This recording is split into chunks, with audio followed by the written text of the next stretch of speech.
Hello dear students, this is part second of question number first from exercise 7.1 class 10th mathematics। तो question क्या हमसे पूछता है, the product of two consecutive positive integers is 306, we need to find the integers. Dear students, so easy concept आप देख सकते हैं। कह क्या रहा है हमसे, the product of two consecutive positive integers. Dear students, concept इसी बात में छुपा है, बस कुछ करने की जरूरत नहीं है। We need to find the integers. बहुत आसान क्वेश्चन है, आप देख सकते हैं। कंसेक्यूटिव, पहले हम समझते हैं कंसेक्यूटिव पॉजिटिव इंटीजर्स किन को कहते हैं, किन इंटीजर्स, किन पॉजिटिव इंटीजर्स को कंसेक्यूटिव कहते हैं। देखिए डियर स्टूडेंट्स, हम जानते हैं 1 के बाद 2 आता है एंड 2 के बाद 3 आता है, 3 के बाद 4 आता है, ऐसे ही सो ऑन। यहाँ कॉन्सेप्ट क्या है, 2 के बाद 3 कैसे आता है जब हम 2 को +1 करते हैं। 3 के बाद 4 कैसे आता है जब 3 को हम +1 करते हैं। इसका मतलब 4 जो है वो है 3 का कंसेक्यूटिव इंटीजर। कंसेक्यूटिव का मतलब अब आपने समझा होगा, एक के बाद जो दूसरा आता है वो प्रीवियस वाले का कंसेक्यूटिव कहलाया जाता है। Okay dear students, it means we get a consecutive integer of any integer by adding 1 to the previous integer। समझ गए? जैसे फॉर एग्जाम्पल, अगर मैं, हमारे पास तो प्रोडक्ट दो कंसेक्यूटिव इंटीजर्स का है 306, but we don't know what are our integers, what are those integers whose product is 306। let one of those numbers is equal to x। let one integer, let one integer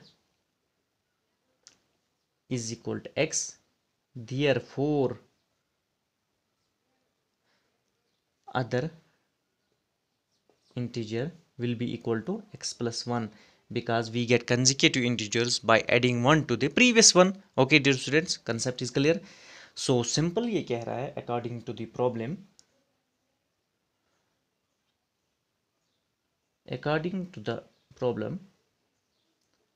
ये जो problem हमें है ये क्या बोल रही है, ये बोल रही है product of the integers is equal to 306। So आप सिंपली कह सकते हैं x into x plus 1 equal to 306।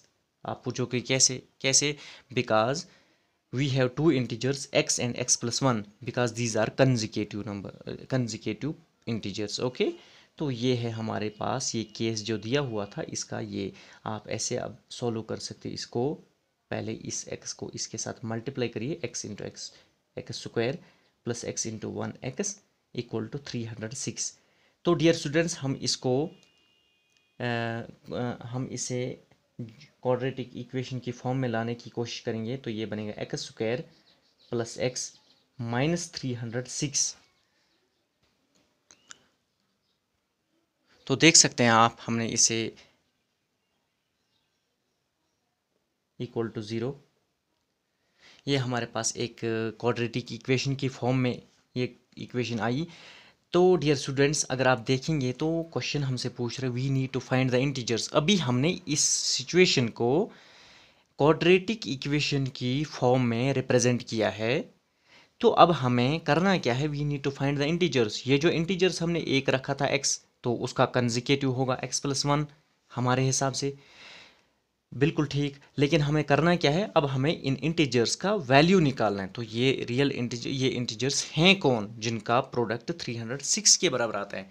तो डियर स्टूडेंट्स, ये हमारे पास इंटीजर्स का वैल्यू तब पता चलेगा जब हम इस इक्वेशन को सोल्व करेंगे। वो कैसे, अब हमारे पास इक्वेशन है, अगर आपको याद हो, मैं अक्सर आपको बोलता रहता हूँ कि आप a और c का मल्टीप्लाई करिए, तो a यहाँ पे 1 है एंड c इज और 306, that's equal to 306 into 1, that's equal to 306।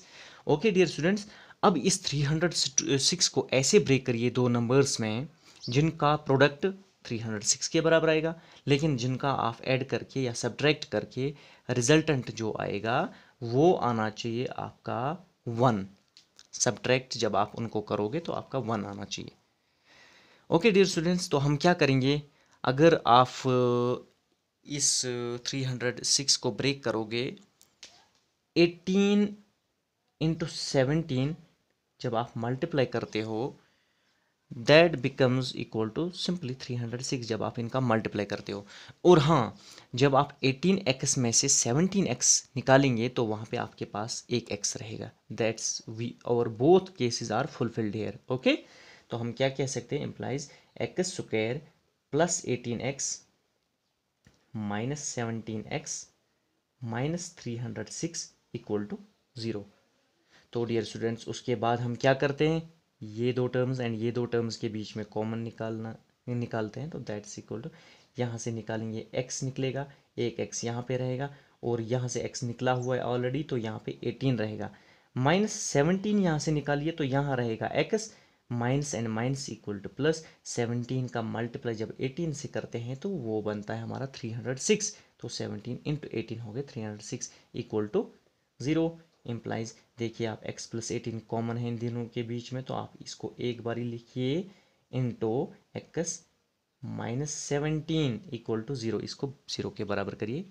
तो देखिए x प्लस 18 इक्वल टू 0 और x minus 17 equal to 0। Okay dear students, तो यहाँ से हमें x का वैल्यू माइनस 18 निकलेगा एंड यहाँ से हमें x का वैल्यू प्लस 17 निकलेगा। तो डियर स्टूडेंट्स हमें निकालने हैं integers, although minus 18 is also an integer, x equal to 17 plus 17 is also an integer. तो हम क्या इनको ऐसे ले सकते हैं? No no no no, clearly not. Why? Because here it's talking about, the question is talking about positive integers. It's not a positive integer. So let's take x equal to, therefore x equal to 17, हम इससे ये वाला integer लेंगे positive वाला and another integer, दूसरा वाला integer हमारा क्या होगा, बिकॉज हमने x का 17 वाला वैल्यू लिया, पॉजिटिव वाला वैल्यू निकला, तो हमारा दूसरा वाला जो इसका कंसेक्यूटिव इंटीजर होगा वो होगा x plus 1, that will be equal to 17 plus 1 equal to 18।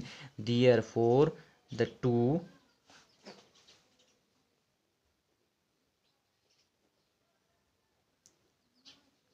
Positive integers are 17 and 18।